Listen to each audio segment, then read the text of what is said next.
안녕하세요. 저는 서울에 사는 40대 여자입니다. 저희는 좀 늦은 나이에 결혼을 했지만 많은 축복을 받으며 새 출발을 시작하게 되었어요.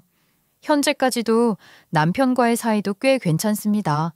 올해로 결혼한 지 8년 차인데요. 저는 이혼 얘기는 아니고 정말 황당한 사건으로 저희 시댁이 풍비박산 났는데요. 가족에게 닥칠 수 있는 가족의 위기를 오늘 말씀드리려고 해요. 잘 들어주시고 이런 일도 있을 수 있다는 것을 아셨으면 좋겠어요. 결혼할 땐 별 문제 없이 술이 술술 진행되었어요. 별다른 마찰도 의견 충돌도 없이 아주 잘 진행되었죠. 신혼집을 꾸미고 결혼식을 올리고 신혼여행도 갔다 와서 신혼생활을 잘 누리고 있었는데요. 딱 그때까지 별 걱정 없이 행복해했던 것 같습니다. 왜냐하면 저는 그때부터 시어머니 병간호를 해야 했거든요. 시어머니는 저희 신혼 초기 때 위암 진단을 받으셨어요. 정말 운이 좋게도 건강검진을 하다가 이상 증상을 발견하게 되었어요. 이상 소견이 있어서 큰 병원에 가서 정밀 검사를 받아보니 위암 2기라고 하더군요. 다행히 초반이라 수술받고 항암 치료만 잘 받으면 완치할 수 있다는 긍정적인 답변을 주셔서 저희는 어머님이 잘 치료받을 수 있게 도왔어요. 시댁은 아버님이 돌아가셔서 안 계시고 저희 남편과 아래로 동생이 하나 더 있는데요. 둘 다 장가를 가서 어머님 혼자 사셨어요. 재산이 좀 있으셔서 병원비나 생활비 같은 건 걱정이 없었는데요. 수술도 전에 암이라는 말에 어머님은 우울증이 좀 세게 오셨어요. 자기야, 어머님 말인데 우울증이 좀 심하신 것 같아. 내가 전화로 잘 달래드리곤 있지만 이게 사람이랑 같이 있어야지 금방 회복되잖아? 수술 전에 우리 집에서 모시는 게 어때? 그래도 돼? 사실 나도 걱정이 많았거든. 엄마가 전화만 하면 우니까 혼자 있을 때 무슨 일이라도 날까 봐 걱정이 됐어. 당신이 그래준다면 나야 고맙지. 어머님 심정이 충분히 이해가 돼. 그리고 우리 집이 어머님 수술할 병원과 가깝잖아.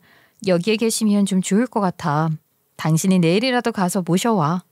남편이 장남이기도 하고 저희 집이 어머님이 다니는 병원과 더 가까워서 저희 집으로 오시라 했어요. 그렇게 해서 어머님은 수술 전에 저희 집에서 잠깐 생활을 하시다가 입원을 하시게 되었어요.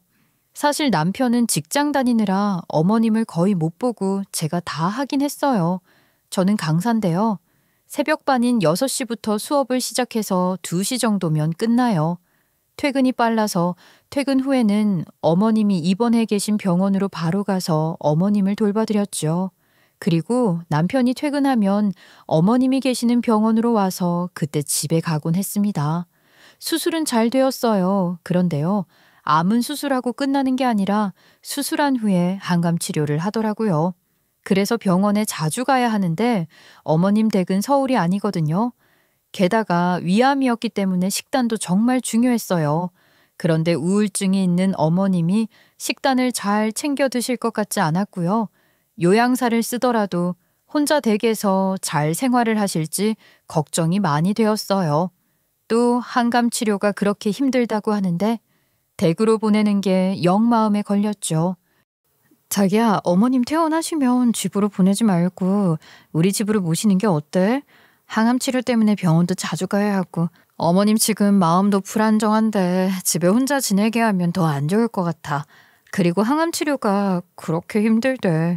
곁에 가까운 사람이 돌봐줘야 할 것 같아. 정말? 그래도 돼? 사실 입주 요양보호사 알아보고 있었는데 나야 엄마가 우리 집에 있으면 더 안심이지. 근데 정말 그래도 돼? 당신 진짜 천사다. 며느리도 자식이야. 어머니 완치도 아닌데 어떻게 혼자 지내게 해. 내가 내일 병원 가서 말할 테니까 어머님 우리 집에 오는 걸로 알고 있어. 이런 이유로 저는 자발적으로 어머님을 저희 집에서 모시자고 했어요. 어머님께 퇴원 후에 저희 집으로 오라고 하시니 엄청 좋아했고요. 수술 후 얼마 지나지 않아 저희 집에 오시게 되었습니다. 저희 집으로 오신 후부터는 제가 모든 병시중을 다 들었어요. 저희 친정엄마가 장을 다 직접 담그시거든요. 된장, 고추장, 간장을 친정에서 공수해 와서 몇 끼를 건강식으로 차려드렸고요. 우울증에 도움이 될 수 있게 하루 한 번씩 어머님과 산책을 나가며 기분 전환도 시켜드렸죠. 위암 수술하시고 조금 회복한 다음에 바로 항암 치료를 시작했어요. 하지만 항암 치료를 너무 힘들어 하셨어요. 많이 힘드신지 엄청 예민해지더라고요. 3주에 한 번씩 항암 치료를 받으셨는데 병원에 갔다 오면 저에게 엄청 짜증을 많이 내셨어요. 저도 그것 때문에 힘들었어요. 어머님이 예민해지시면 말을 막 하는데 저도 사람인지라 아무리 좋은 마음으로 시작했다고 하지만 시어머니 병시중은 힘들었습니다.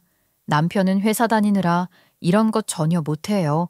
그저 저를 달래주기만 할 뿐 남편도 어쩌질 못했죠. 그렇게 몇 개월이 흘렀어요. 그런데 저한테는 어린 동서가 있어요. 서방님은 어디서 어린 동서를 얻었는지 저희보다 1년 먼저 결혼을 했고요. 그 당시 동서가 22살이었어요. 시어머니가 암투병을 시작했을 때는 동서 23살이었고요.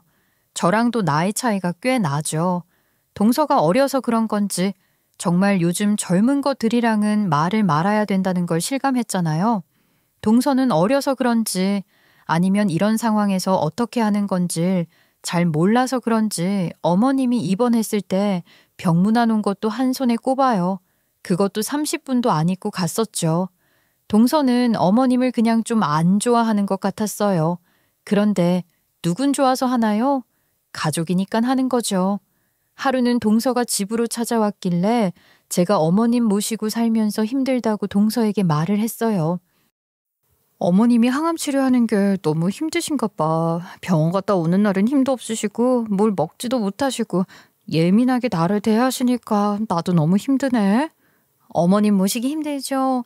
형님 고생이 많으세요. 가뜩이나 아픈 사람이라 더 힘드실 것 같아요. 아, 나도 이제는 힘에 좀 붙인다. 동서, 요즘은 여유가 있는 것 같은데 동서네 어머님 모시는 건 어때? 어머, 형님, 저 그동안 휴가라서 쉬었던 거고요. 그것도 딱 일주일. 저 또 중국으로 출장 가요. 저도 형님 짐 덜어드리고 어머님 보살펴드리면 좋겠지만 저는 일정상 어려워요. 아, 이거 어떡해요? 죄송해요. 그래 뭐 동서가 일 때문에 바쁘다는데 어떡해. 알았어. 집에 사람이 없으니까 하는 수 없지. 알죠, 알죠, 형님. 제가 힘이 못 되드려서 죄송해요. 그래서 그 마음 봉투에 담았어요. 이것밖에 할 수 없는 제 실종을 이해해 주세요. 죄송해요. 동서는 정중하게 어머님을 보살펴 주라고 하면서 돈 봉투를 주더라고요. 동서는 모델이에요. 한국에서 활동을 하진 않고요. 중국에서 일을 하는데요. 유명하진 않지만 일거리가 계속 들어오더라고요. 한 번 가면 빠르면 일주일, 길면 몇 달씩 있다 오는 경우가 많은데 제가 동서한테 어머님을 모시라고 하니 또 중국 들어간다고 안 된다고 하더군요. 저도 너무 힘들었던 때라 남편이 서방님한테 전화를 해서 어머님을 모시라고 했습니다. 이런 이유로 너네가 엄마를 모셨으면 하는데 시간은 넉넉히 줄 테니까 천천히 준비해봐. 아, 형, 내가 회사 다니는데 엄마를 어떻게 봐. 하루 종일 집에 나가 있는데 어떻게 보라는 거야. 너 근무 시간 변경할 수 있다며. 너 혼자 온전히 보라는 거 아니야. 요양보호사 구해서 같이 돌보면 되잖아. 아, 형, 말이 되는 소리를 해. 와이프도 곧 출장 가고 집에 나 혼자야. 회사 다녀야 하는데 무슨 소리야. 회사는 너 혼자 다니냐 임마. 나도 다니고 우리 와이프도 다녀. 우리 와이프가 지금껏 엄마 병시중 다 했는데 너 근무 시간 단축해서 엄마 보면 되잖아. 아, 난 절대 못해. 근무 시간 변경도 어렵고. 그리고 형수는 같은 여자니까 보는 거지. 아, 나중에 와이프 중국에서 오면 상의해보긴 할게. 근데 지금은 안 돼. 남편이 서방님한테 어머님 모시라고 하니까 자기가 회사 다니면서 엄마를 어떻게 보냐고 엄청 노발대발을 했어요. 기가 막혀. 회사는 자기만 다녀요. 심지어 서방님은 근무 패턴을 바꿀 수 있는 직종이라 충분히 요양보호사랑 어머님 모실 수도 있는데요. 못한다고 하니 제가 얼마나 속이 뒤집어졌겠는지 알겠죠. 그래서 제가 어머님을 계속 모시게 되었어요. 시어머니 병시 중 그 힘든 일을 제가 해냈습니다. 어머님이 예민할 대로 예민해져 있었지만 그래도 꾹 참고 어머님 병간호한 건 남편이 보여줬던 진심 때문이에요. 결혼 전에 저희 친정 엄마가 수술할 일이 있었거든요. 그때 남편이 의사인 친구를 통해서 빠르게 진료를 볼 수 있게 해줬어요. 보통 진료만 몇 개월 기다려야 하잖아요. 그런데 남편 덕에 일주일 만에 진료를 볼 수 있었죠. 남편 백 덕분에 수술도 빨리 할 수 있었고요. 엄마가 수술한 후 남편은 매일같이 병원에 찾아와 엄마의 상태를 살펴줬고요. 신경을 엄청 많이 써준 적이 있어서 그때 그 마음이 너무 고마웠어요. 엄마도 그때 큰 감동을 받았었죠. 제가 어머님 모시기 힘들다고 징징거렸을 때 엄마는 그때 일을 이야기하곤 했었어요. 엄마는 그때 김서방한테 큰 감동을 받아서 너도 그렇게 해줄 날이 온다면 꼭 그렇게 해줬으면 싶었어. 그런데 에휴, 이게 너무 힘드네. 어머님이 말만 나한테 정중하게 해주면 난 다른 건 참겠어, 엄마. 밥 해주고 청소하고 목욕시키는 거 그런 건 나 다 견뎌낼 수 있는데 나 속을 긁는 거 그것만 안 했으면 좋겠다고. 네 시어머니 마음은 그렇지 않은데 몸이 힘들어서 말이 예쁘게 안 나갈 거야. 원래 병간호는 고된 거야. 거기에 시어머니니까 더 힘든 거지. 그래도 참고 잘 봐줘봐. 그러면 언젠간 오늘의 고생이 복으로 돌아올 거야. 김서방 봐. 그때 엄마 수술 빨리 할 수 있게 도와줘서 지금 네가 시어머니 병간호 해주는 거잖아. 모든 일은 다 돌려받게 되어 있어. 그러니까 마음을 굳게 먹고 들은 건 빨리 잊어버려. 그게 나아. 전 그때 저희 친정엄마의 말이 정말 많은 도움이 되었어요. 내가 엄마 얼굴 봐서라도 참자. 엄마 말처럼 어머님 말은 빨리 잊어버리자 하며 마인드 컨트롤을 했었죠. 그러다 어머님이 컨디션이 괜찮은 날은 또 다르게 저를 대하셨어요. 네가 나 때문에 고생이 많다. 내가 정말 너한테 이 고마움을 어떻게 갚아야 할지 모르겠다. 아들 다 필요 없네. 딸이 최고다. 어머님 그런 말씀 마셔요. 어머님은 몸 회복에만 집중하시면 돼요. 전 고마우면 빨리 개유하세요. 고맙다 정말. 내가 딸이 없어서 그런지 자네가 큰 딸처럼 의지가 되네. 둘째는 영안이야. 걔는 뭐 할 줄도 모르고 옷도 그렇고. 아휴. 저는 어머님이 하는 동서 얘기에 피식 웃음이 났습니다. 저희 동서가 모델인데요. 이상한 패션관을 가지고 있어요. 맨날 짧은 치마뿐만 아니라 노출 있는 의상 입고 다녀요. 결혼한 사람인데도 불구하고 맨살을 다 드러내고 다니니 저도 보기가 좀 그렇더라고요. 걔는 무슨 어디 나가는 애들처럼 옷을 야시시하게 입고 다녀. 나는 그런 거 딱 질색이야. 조신한 맛이 없어 애가. 동네 사람들 보기가 얼마나 민망한지 몰라. 아니 내 병문안 올 때는 어땠어? 웬일로 점잖은 옷 입고 왔나 했더니 등이 훤하게 돌린 옷을 입고 와서 내가 정말 누가 볼까 봐 그렇더라. 동서가 좀 화려하긴 하죠. 화장도 좀 진하고요. 모델이라 그래요. 가뜩이나 눈에 확 띄는데 옷이랑 화장도 화려해서 더 눈에 띄는 것 같아요. 내가 편견이 있어. 그런 애들은 꼭 사고를 치게 되어 있다. 우리 애는 왜 그걸 안 말리는지 몰라. 치마 하느란데 말이야. 에휴, 아무튼 걔 생각하면 별로야 별로. 한번 시작한 동서의 헌담은 시간 가는 줄 모르게 이어졌고요. 그때 느꼈어요. 어머님도 동서를 정말 싫어한다는 걸요. 동서도 어머님 별로 안 좋아하는데 그 둘은 서로 싫어하는 거죠. 3년 동안 이렇게 암투병의 시간을 보냈고요. 어머님은 어느 정도 컨디션을 회복하셨고요. 모든 치료를 끝내고 수술 후 3년차 추적 검사까지 받고 원래 집으로 돌아가셨습니다. 어머님 병시중하는 시간은 고됐지만 그래도 다른 곳으로 전이되지 않고 회복을 해서 정말 다행이라 여겼습니다. 이렇게만 지낸다면 완치 판정도 기대해 볼 만했어요. 예우가 좋았죠. 어머님을 집에 모셔다 드리니 좋아하셨어요. 네가 나를 잘 보살펴줘서 정말 고마워. 이제는 나 혼자 생활할 수 있으니까 걱정을 하지 말고 이제는 너네 인생을 살아. 어머님 그래도 완치는 아니니까 혹시라도 무슨 이상 증상이 있으면 바로 말씀해 주셔야 해요. 그래 그럴게. 걱정 마. 나는 있고 너희 더 늦기 전에 애 가지는 건 어떠니? 아유 왜 애 가질 생각을 안 해? 우리도 애 생각 많지. 그동안 엄마 보살피느라 일이 많았잖아. 이제부터 노력해야지. 그래 나 때문에 그렇구나. 더 늦기 전에 애 가져봐. 적극적으로 병원도 가보고 용하다는 한약도 먹어보고. 저희도 애 갖고 싶은 생각은 많았습니다. 하지만 쉽지 않았죠. 제가 결혼할 때 32살이었는데요. 그때 바로 가졌으면 괜찮았겠지만 시어머니 암투병 돕느라고 30대 중반이 되었고요. 벌써 노산이잖아요. 게다가 저희 남편이 워낙 바쁘기도 해요. 개발자라 야근이 많아서 밤 10시에 들어오는 날이 많거든요. 게다가 시어머니 암투병 돕는다고 시어머니 모시고 사는데 별을 딸 수 있겠어요? 게다가 제가 안 갖고 싶어서 안 가진 것도 아니고 병시중까지 들고 아침에는 일찍 나가는데 저도 피곤하지. 서로 피곤한데 어떻게 눈이 맞겠냐고요. 이제 시어머니도 집으로 돌아가셨고 걱정도 한시름 내려놓았으니까 저희도 본격적으로 아이를 가지려는 노력을 했어요. 그런데 막상 노력하려고 병원을 찾아가 보니 우린 원인 불명의 난임이었고 그렇다 보니 임신이 쉽지 않았어요. 근데 동서가 이때부터 임신을 하기 시작했고요.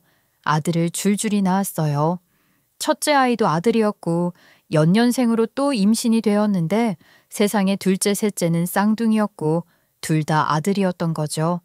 동서는 애들을 이렇게 낳았는데도 일을 그만두지 않았어요. 첫째 때는 3개월도 차에 쉬지 않고 촬영을 하러 출장을 갔었어요. 정말 대단하다고 느꼈죠. 애를 낳아도 몸은 그대로더라고요. 두 번째 출산 때는 그래도 3개월은 쉬더군요. 애들은 동서 친정엄마가 봐주셨고요. 주말에는 서방님 내외가 보는데 시모는 거리가 있음에도 불구하고 아기들이 너무 보고 싶어서 주말마다 동서네로 갔어요. 하루는 안부 인사를 드리려고 전화했더니 동서네라고 하더라고요. 어머님, 동서네 또 가신 거예요? 안 힘드세요? 어머님 무리하면 절대 안 되는 거 아시죠? 나도 알아. 걱정 마. 나 절대 무리하는 거 아니고 정말 보고 싶어서 온 거야. 나 아들 둘이나 있어도 손자는 다르네. 아유, 요 자그만 것들이 얼마나 귀여운지 계속 보고 싶네. 또 그 집 가면 북적북적하니 혼자 살 때 적적했을 텐데 신이 나죠. 그리고 애들이 정말 귀엽긴 해요. 사고 남발 떼쟁이들이 얼마나 귀여운지 저도 보고 있으면 기분이 좋아져요. 어머님은 어쩌시겠어요. 그래서 그런지 동서네로 자주 가더라고요. 뭐 서로 상부상조하며 좋겠죠. 사실 그동안 동서랑 서방님 밉긴 했어요. 아니 둘 다 어머님은 저한테 다 맡기고 두 사람은 자유롭게 살았잖아요. 그런데 아가들 낳고 나서 애들 보니깐 그런 생각이 싹 없어졌고요. 어머님과 가깝게 지내는 게 질투나 부러움 그런 것 하나도 없이 잘 됐다 싶었어요. 그리고 저에게는 시댁 식구잖아요. 가족이고 제가 동생들 챙긴다는 생각으로 좋게 봐주려고 했어요. 그래서 애들 장난감도 많이 사주고 백화점 가서 애들 옷 보면 비싼 옷도 막 사주고 그랬어요. 동서도 모델로 일을 하다 보니 협찬으로 받은 게 많나 봐요. 처음엔 어머님께만 그것들을 드리더니 어느 순간 제가 애들 많이 챙기니까 저에게도 하나씩 주더라고요. 어머님은 좋은 것 받았다고 아주 좋아했고요. 어느 순간부터 동서 흉보는 것도 안 하셨죠. 협찬에 홀라당 넘어갔나 보다 싶었네요. 그래도 그때까지는 평화로웠습니다. 어머님 생신을 준비하며 일이 벌어졌죠. 형님, 제가 애들이 어리고 셋이나 되니까 식당 같은 데 가는 게 너무 힘들어요. 애들이 민폐 끼칠까 봐 눈치도 보이고요. 그래서 말인데요. 어머님 생신잔치 저희 집에서 하는 게 어때요? 음식은 제가 적당히 준비할게요. 아유, 그럴까? 아무래도 애들 데리고 나오는 것도 힘들 테니까 애들도 집이 편할 테고. 그래 동서 그게 낫겠다. 네, 배려해 주셔서 감사해요. 그럼 제가 어머님께 말씀드릴게요. 제가 집에서 한다고 섭섭지 않게 준비 잘 해놓을게요. 그래서 그해 어머님 생신은 동서네에서 하기로 했어요. 저는 미리 어머님 선물이랑 용돈도 챙겨놨고 애들한테 줄 장난감도 다 사놓았어요. 그리고 동서가 음식을 준비해 놓은다고 했지만 그래도 생신이니까 제가 갈비랑 해물찜이랑 잡채랑 반찬이랑 이것저것 해갔어요. 동서한테는 밥이랑 미역국만 끓여 놓으라고 했죠. 애도 셋이나 되고 쌍둥이들은 정말 아가들이라서 어머님 생신잔치 밥상까지 차리려면 동서가 많이 힘들 것 같아서 제 입장에서 배려한 거예요. 모든 준비를 마치고 짐을 한가득 채 싣었어요. 저는 저대로 잘 준비해서 갔다고 생각하거든요. 다들 얼마나 놀랄까 사실 그런 생각도 했었지요. 동선에 도착해서 제가 가져온 음식들을 쫙 풀었어요. 어머, 형님, 이걸 다 형님이 준비해 오신 거예요? 아우, 정말 감사해요. 제가 준비했어야 했는데 형님이 너무 고생이 많으셨겠다. 고생은 무슨, 우리 가족 먹는다는 생각으로 최선을 다했지. 이 정도면 잔치 느낌 나죠, 어머님? 응, 그래. 잘해왔다. 애썼네. 고맙다. 덕분에 맛있는 집밥 먹을 수 있게 되었네. 동서는 깜짝 놀라면서 좋아했는데요. 이상하게 어머님은 뜨뜻미지근한 태도를 보이셨죠. 저도 그때는 좀 기분이 이상하더라고요. 어머님이 왜 그랬는지는 얼마 안 있다가 밝혀졌습니다. 어머님, 제가 그릇에 담을게요. 형님 어떻게 이렇게 솜씨가 좋으세요? 저는 이런 잔치 음식은 한 번도 해본 적이 없어요. 어머, 꼭 파는 것 같네요. 저희 집에서 생신하자고 해놓고 형님이 다 준비하게 해서 미안해서 어떡해요? 어머님, 그나저나 이거 한번 드셔보세요. 아우, 그런데 간은 좀 안 맞네요. 어머님이 간 좀 다시 맞춰주실 수 있으세요?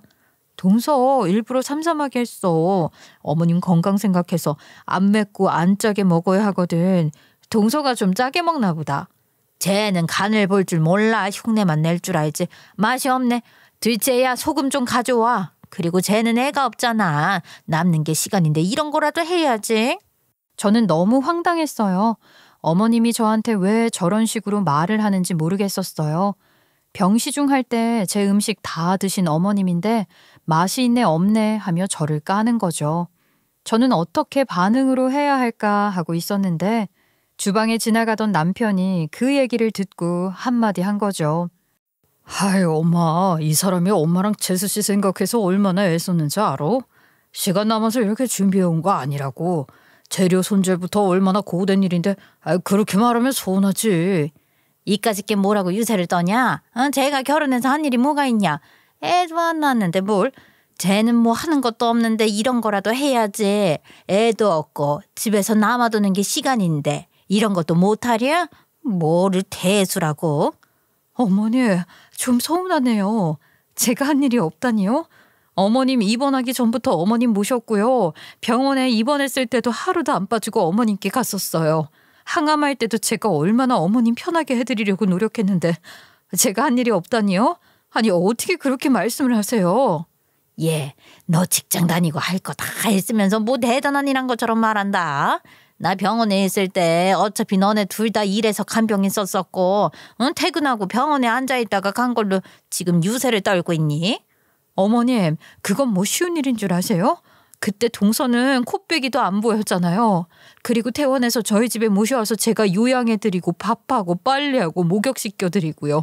어머님 히스테리 다 들어주고 그게 어디 보통 일인가요? 시어머님 모시는 게 어디 보통 일이냐고요. 너무 서운하네요. 제가 헛짓거리를 한 것 같네요. 그냥 어머님 혼자 알아서 하시게 내버려둘걸요. 어머, 예, 그건 당연히 맏며느리로서 해야 할 일인 거다. 넌 뭘 그렇게 생색을 내려고 하냐? 뭐가 그렇게 억울해? 당연한 게 어딨어요. 누가 요즘 시어머니 모셔요. 다 요양원에 보내지. 제가 이 사람 엄마니까 모신 거예요. 어떻게 제 노고나 제 진심은 그렇게 깡그리 무시하고 그러실 수가 있으세요? 아이고, 당연한 걸 뭘 그리 티내고 싶어서 안달이야. 그래, 내가 네 노고 쳐줄게. 돈으로 주면 돼? 얼만데? 아, 불러. 에이, 엄마 또 왜 그래? 엄마 형수한테 그러면 안 되지. 형수가 얼마나 고생했는데 엄마가 그러면 안 돼. 아유, 그만해요. 엄마, 어떻게 우리한테 이럴 수가 있어요? 장남이라고 맏며느리라고 당연한 게 어딨어? 이 사람이 엄마 걱정된다고 먼저 모시자고 한 거야. 근데 어떻게 그렇게 말을 할 수가 있어? 그때 남편이랑 서방님이 말려서 어머님이 더 이상 말을 안 하셨는데요. 저 그때 너무 기분이 상해서 그날 밥도 안 먹고 그냥 집으로 돌아왔습니다. 저는 너무 기가 막혔어요. 어머님 입원하셨을 때 매일 병원에 찾아가서 어머님 괜찮은지, 간병인이 어머님 잘 보살펴 드리고 있는지, 간병인도 휴식을 줘야 하기에 제가 휴가 쓰고 어머님 모신 날도 있었어요. 게다가 제가 자발적으로 저희 집까지 모시고 와서 어머님 병간호했는데 어떻게 저한테 이럴 수가 있어요? 저보고 딸이라고 아들들 다 필요 없다고 했으면서 이렇게 변할 수 있냐 이 말입니다. 어머님이 왜 저한테 이러는지 모르겠지만 저는 정말 너무 서러웠어요. 그런 일이 있고 한동안 어머님 안 보고 살았어요. 그런데 그 쌍둥이 조카들이 돌이 다가왔어요. 동서가 전화가 왔어요. 돌잔치는 안 하고 가족끼리 좋은 곳에서 밥 먹자고요. 동서가 그날 일은 풀자면서 애들 돌 때 만나자고 했어요. 저는 그때까지도 어머님께 화가 안 풀려서 가기 싫었지만 조카 돌 때 어떻게 큰엄마가 안 가요. 그래서 갔어요. 가서 사진도 찍고 아가들 돌잡이도 구경하고 맛있는 밥도 먹었죠. 다행히 어머님이 별말을 안 하더라고요. 그냥 조심해 주시는 건가 보다 하고 그날 수월하게 넘어가나 했는데요. 식사가 다 끝나갈 때 즈음 사건이 터졌습니다. 아이, 너네 애는 어떻게 돼가고 있냐? 병원 다니고 있는 거야? 애를 쓰고 있기는 해. 얼른 가져야지. 이러다 마흔 된다, 마흔. 아이, 뭐 마흔에도 낳는 경우가 있긴 하지만 잘 되겠니 그게? 이래서 결혼은 젊었을 때 해야 해. 네 동서 봐라. 얼마나 보기가 좋아. 엄마도 젊어야지 애도 좋아하고 애도 잘 봐. 다 늙어서 결혼하니까 애가 늦어지지. 네, 병원 다니고 노력하고 있어요. 그러니까 걱정 마세요. 곧 좋은 소식 들려드릴게요. 어머님이 애 가지라고 좀 기분 나쁜 어투로 얘기를 했고요. 저는 또 시작이라는 생각에 들은 척도 안 했어요.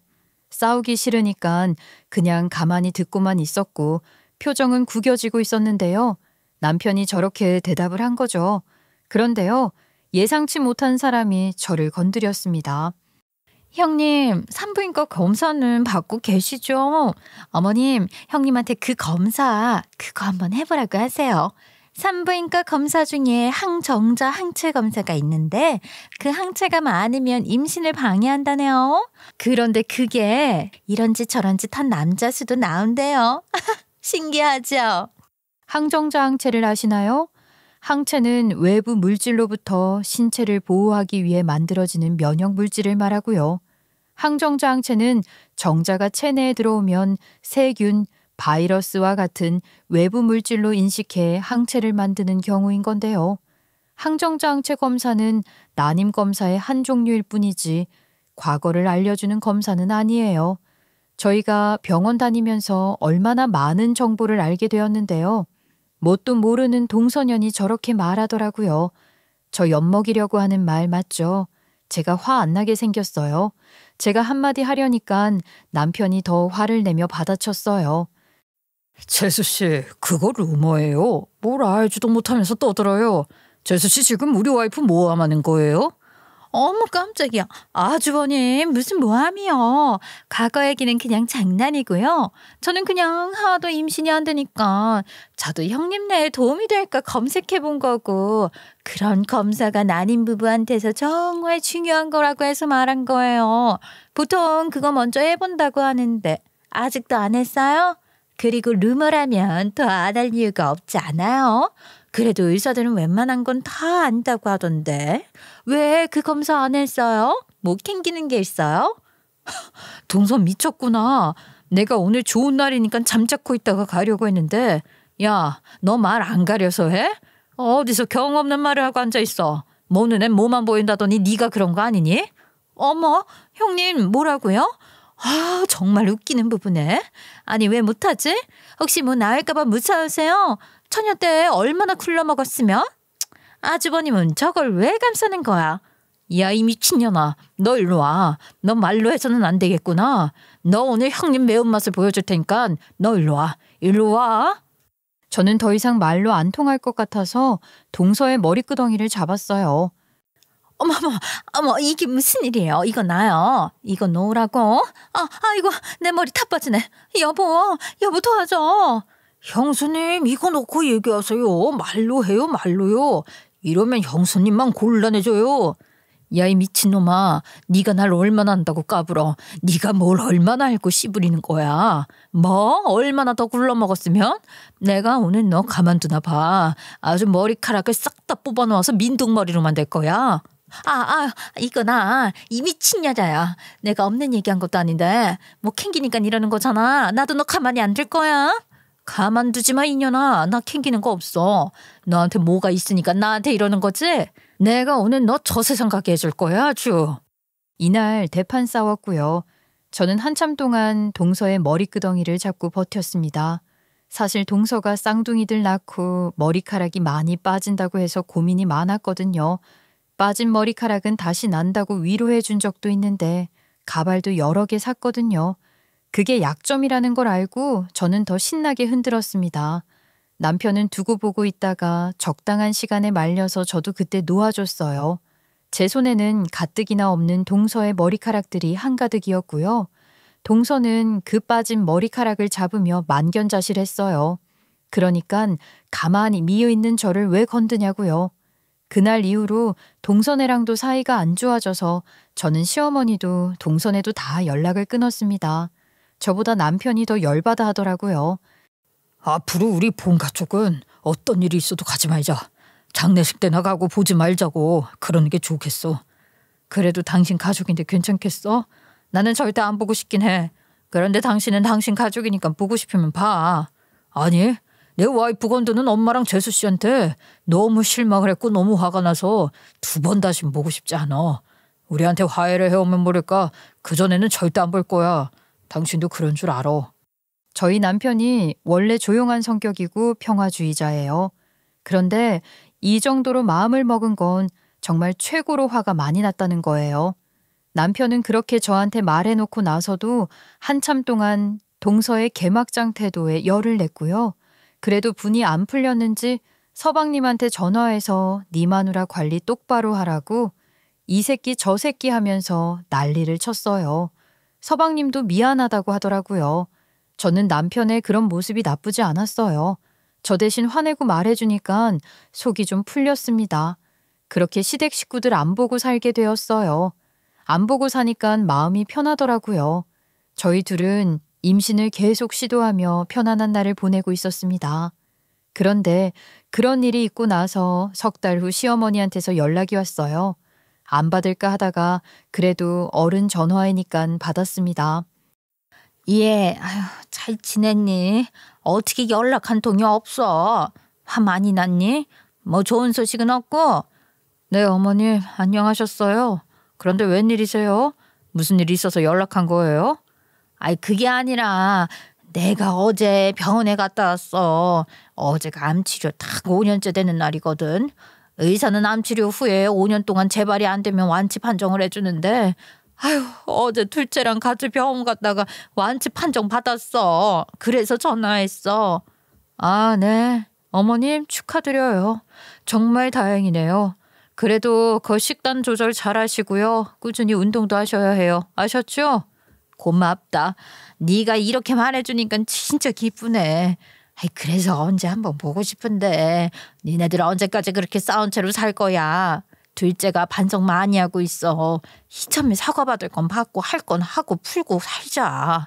내가 나 완치된 기념으로 파티를 열 테니까 그때 모이는 게 어떻겠니? 어머님 말을 들으니까 일리가 있었어요. 저도 사과를 받기를 원했고요.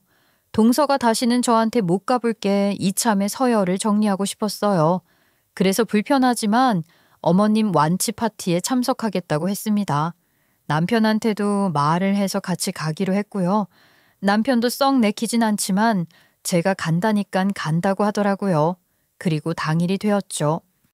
여보, 준비 다 했어? 지금은 나가야 하는데 안 그러면 차 막혀서 늦어. 지금 가자. 우리 따로 가자. 당신 먼저 가 있어.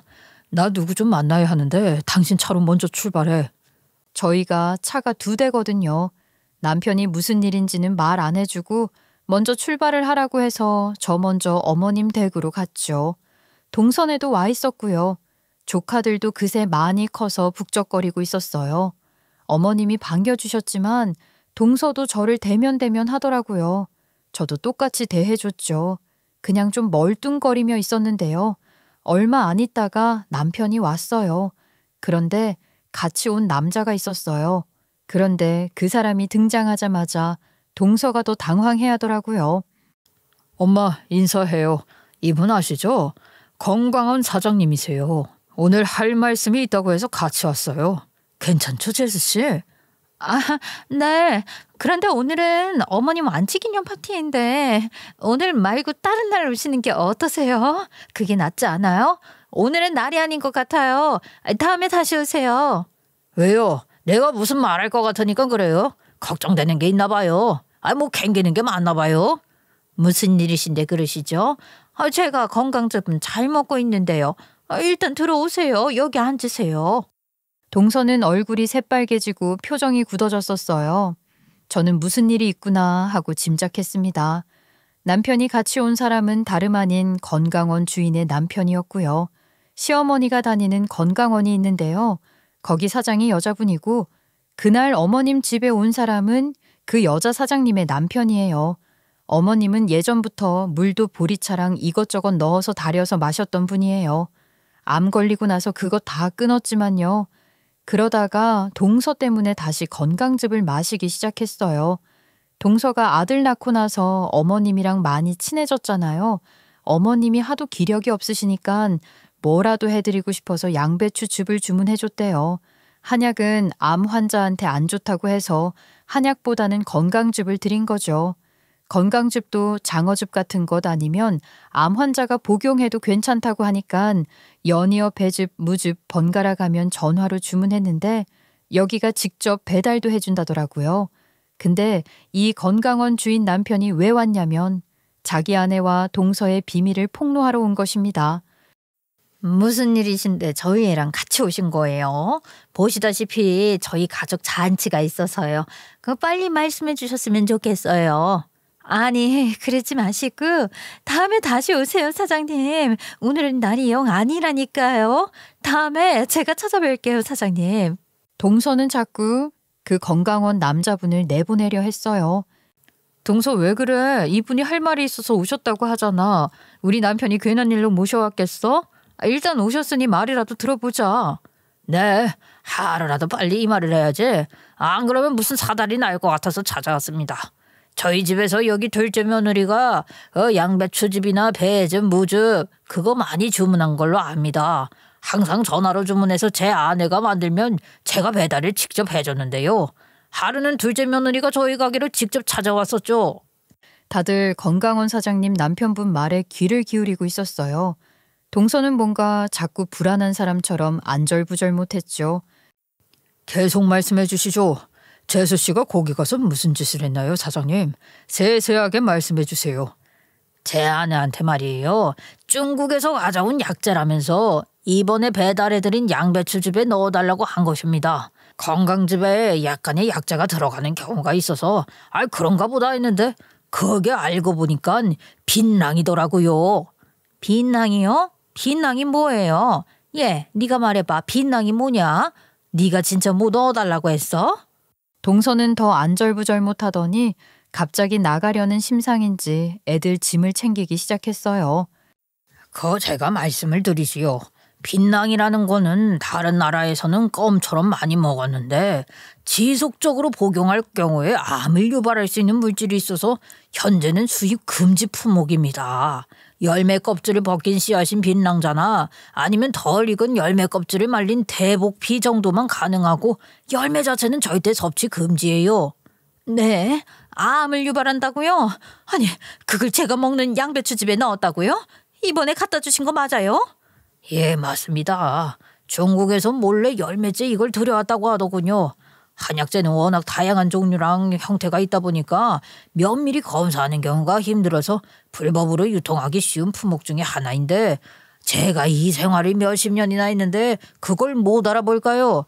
지금 둘째 며느리 하는 행동 보아하니 맞는 것 같은데요. 다들 짐 챙기는 동서를 쳐다보니 동서는 식은땀을 흘리며 아니라고 변명을 하더군요. 엄마야, 어쩐지 맛이 이상하다고 했어. 제가 이번에는 양배추즙에 양파랑 볶음무 그런 걸 넣어서 맛이 좀 다를 거라고 했는데 그런 듣도 보도 못한 것이 들어갔을 줄은 상상도 못했네. 둘째야, 너 이게 뭐 하는 짓이야? 제 아내랑 여기 둘째 며느리랑 아주 가까운 사이입니다. 짜고 치고 모른 척 해준 거예요. 저는 배달 일을 주로 하고 건강한 잡일을 주로 하는데 아내가 이상한 짓을 한 게 걸렸고요. 제가 따지니까 적반하장으로 이혼하자고 하더라고요. 그렇게 싸우다가 이게 됐습니다. 제 아내가 뒷주머니 차고 재산을 은닉하려고 했던걸요. 그래서 어차피 이혼하는 김에 그 여자 만행을 폭로하려고 말씀드리는 겁니다.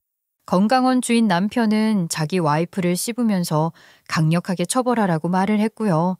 그 집안도 복잡한 일이 있는 것 같은데 자세한 이야기는 못 들었어요. 어머, 와, 이거 진짜 미친년 아니야? 야, 너 일로 와봐. 여기 앉아서 똑바로 얘기해. 너 도대체 어머님한테 무슨 짓을 한 거야? 동서는 그대로 얼어서 아무 말도 못했고요. 당황한 표정만 짓고 있었습니다. 그런데 무슨 증거 있어요? 증거도 없이 생선을 잡으면 안 되죠. 증거 없으면 말을 마세요. 건강원 주인 남편은 어찌나 치밀한지 그때 그 한약재를 가지고 왔어요. 그걸 들이미니까 동서가 무릎을 꿇더라고요. 어머님, 한 번만 용서해 주세요. 여보, 정말 미안해. 나 정말 딱 한 번 그랬어. 정말 죄송해요. 저 다시는 안 그럴게요. 그러니까 한 번만 용서해 주세요. 정말로 딱 한 번 그랬다니까요. 너 이거 사실이구나. 이런 미친년을 봤나. 너 이러다가 사람도 죽이겠다. 너 왜 그랬어? 왜 그랬냐고. 어머님은 동서한테 이게 사실이냐고 물었고 동서는 한 번만 용서해달라면서 죄송하다고 갑자기 울어댔어요. 제 아내가 둘째 며느리랑 나눈 대화를 듣고 나서 바로 사모님께 전화해서 알리려고 했는데요. 그때 전화가 안 되셨어요. 그래서 연락처 목록에 있는 첫째 아드님한테 전화를 한 겁니다. 그 양배추즙 먹이게 하지 말라고요. 그리고 이 사실을 다 알려드렸죠. 예전에 재수 씨가 나랑 지 남편한테 건강 챙기라고 양파즙이랑 포도즙 보내준 적이 있었잖아. 그때 배달시키면서 내 전화번호랑 주소 저장해 놓으셨대. 정말 천만다행이지. 너 왜 그랬어? 나 정말 죽이려고 그랬어? 너 왜 나한테 그래? 어? 내가 너한테 얼마나 잘해줬는데? 어머님이 그러셨잖아요. 어머님 돌아가시면 재산 우리한테 주겠다고. 그것에 혹해서 저도 모르게 그런 일을 저지른 거예요. 정말 죄송해요. 죽을 죄를 졌어요, 어머님. 정말 죄송해요. 뭐, 돈? 너 돈 많이 벌잖아. 네 남편도 돈 잘 벌고 그런데 뭐 때문에 나한테 이러는 거야? 빚이 많이 져서 감당이 안 됐어요. 중국 갈 때마다 면세점에서 쇼핑을 했더니 카드값이 많아져서 그랬어요, 어머님. 죄송해요. 아이고, 어마어마하네. 너 전에 항정자 항체 이야기한 것도 이것 때문이니? 우리 이혼시키고 돈 다 가져가려고? 동서는 말없이 고개를 끄덕였습니다. 동서는 제가 생각한 것보다 더 어마어마한 쌍년이었어요. 우리가 지 말 한 번에 이혼할 줄 알았나 봐요. 그리고 솔직히 어머님이 동서네한테 재산을 다 줘도 우리 쪽에서 유류분 소송 걸 수 있으니 재산 다 가져가는 건 불가능한데 뭔 바보 같은 생각을 했나 몰라요. 그런데 엄마 정말 그랬어? 재수 씨한테 엄마 재산 다 준다고 했냐고 우리 빼고? 아니 그게 말이야. 그거는 진심이 아니야. 얘가 나한테 잘하고 애들이 귀엽잖니. 너네는 아직 자식도 없으니까. 그리고 그때는 기분이 좋아서 얘네가 나한테 큰 즐거움을 주니까 그냥 한 말이지. 그건 진심이 아니야. 준환이 너도 알고 있었어? 네 와이프가 하는 일인데 네가 몰랐을 리 없을 것 같은데. 형, 나 진짜 몰랐어. 어떻게 이런 일이 있을 수가 있지? 엄마 정말 미안해. 나 정말로 이 여자가 이런 일을 할 줄은 상상도 못했어. 정말이야. 나는 모르는 일이라고. 2년 혼자 한 일일 거야. 아무리 돈이 필요해도 그렇지 이년아. 내가 설마 우리 큰아들 놔두고 너한테 다 줄 것 같았냐? 너네 이혼해. 너 같은 년 처음 본다. 아유, 너네 결혼할 때부터 마음에 안 들었는데 이거 고소할 수 있는 방법 없냐? 이년은 아주 천벌을 받아야 해. 어머님은 아주 흥분한 채로 한 대 칠 기세로 동서를 몰아붙였습니다. 그런데 동서 그 미친 것이 황당한 말을 하더라고요. 그런데 아무리 제가 그걸 어머님께 먹였다고 해도 결과적으로 별일 없었잖아요. 그리고 저 열매에 발암 위험이 있는 것이지 100% 암에 다 걸린다는 건 아니라고요. 그러니까 나는 잘못 없어요. 내가 저거 우리 큰애가 먹지 말라고 해서 한 봉도 안 먹었어. 그 이유를 몰랐는데 먹었으면 어쩔 뻔했어. 정말로 끔찍하다. 어머님은 냉장고에서 양배추즙을 다 꺼내와서 싱크대에 다 터트려 버렸어요. 그리고 동서를 벌레 보듯 했고 갑자기 내 손을 잡으며 저한테 아부를 하더라고요. 역시 병시 중에 또 너밖에 믿을 사람이 없네. 큰애야, 정말 미안하다. 내가 너한테 너무 미안하다. 이제 내가 잘할게. 그동안 모진 소리 한 거 용서해다오. 어머님이 이런 말 하는데 저는 정말 소름이 돋았습니다. 어떻게 태세 전환이 이렇게 빠른가요? 어머님, 그걸 어떻게 잊어요? 동서가 안 될 것 같으니까 저한테 달라붙는 거예요? 아니요. 저는 어머님께 실망 많이 했고 어머님께 감정 많아요. 그걸 어떻게 하루아침에 다 잊을 순 없어요. 재수 씨는 고소하고 너네 이혼해라. 그리고 엄마, 우리한테 어쩜 그래. 우리가 뭘 잘못했다고. 재수 씨가 예뻐도 그렇지 어떻게 둘째 애한테 다 재산 주겠다고 말을 할 수가 있어. 엄마 재산이니 뭐 엄마 맘대로 해도 되지만 나는 엄마 아들 아니야. 어떻게 고생은 우리한테 다 시키고 재산은 쟤네한테 준다고 할 수 있어. 우리한테 그동안 모진 소리 한 것들도 정말 다 참고 넘어갔는데 앞으로 정말 엄마 안 보고 싶어. 아니야. 정말 너네 그러지 말아라. 내가 못나게 있냐. 애들 키워서 애들 보여준 게 고마워서 그런 생각 없는 말 한 거야. 나한테 감정 갖지 마라. 응? 아니 나는 엄마 재산 자기는 달라고 한 적도 없고 재산 우리한테 준다고 들은 적도 없어 형. 나 진짜 이 자리에서 확실하게 말할게. 나는 와이프가 이런 짓 하는 것도 몰랐고 나와는 연관되어 있지 않으니까 오해하지 마. 어떻게 우리 엄마를 해칠 생각을 할 수가 있어. 서방님은 끝내 울음까지 터뜨렸습니다. 정말 큰 충격이었어요. 동서의 잘못된 생각으로 정말 가정은 산산조각이 났습니다. 저도 한두 번이면 흘려 듣겠지만 어머님이 나한테 매일같이 말하지 않았어요? 나 죽으면 이것 준다. 나 죽으면 다 네 거다. 너네한테만 줄 거다. 그랬잖아요. 매번 만날 때마다 해서 나도 눈이 돈 거예요. 이게 다 어머님 때문이라고요. 아무리 돈에 눈이 멀어도 어떻게 지 시애미를 죽이려고 드냐. 너 진짜 인간 말종이구나. 빨리 그 112에 신고해.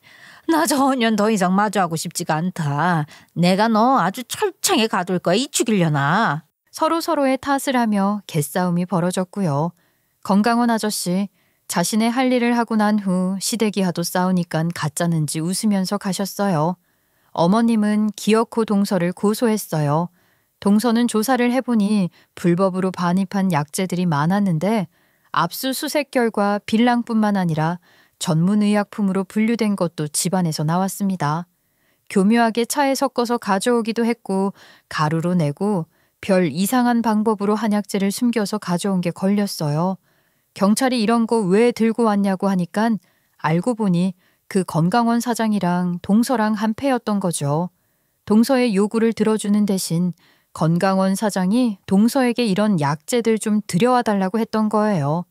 건강원은 야매로 약 만들어서 판 거고요. 서로 기브 앤 테이크 한 거죠. 결국 불법으로 반입한 한약재 때문에 동서는 벌금형을 받았습니다. 더불어 건강원 사장님도 불구속 수사를 받다가 건강원에서 의료용 한약재를 사용한다면 이 또한 불법인데요. 거기에 더불어 아주 비리가 많았어요. 몰래 침이랑 부항도 뜨고요. 의료행위까지 한 건강원이었어요.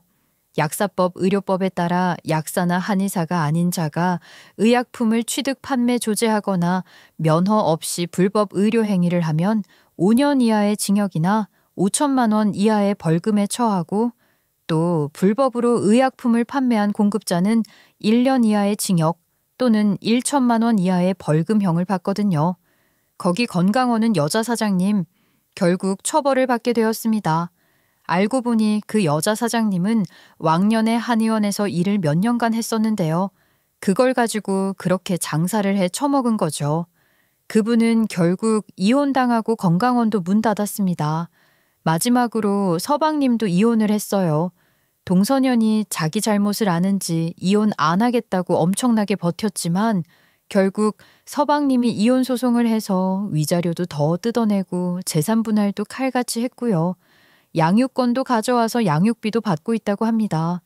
동서 결국 쫓겨나서 혼자 일하고 사는지 소식도 안 들려요. 그리고 시어머니는요.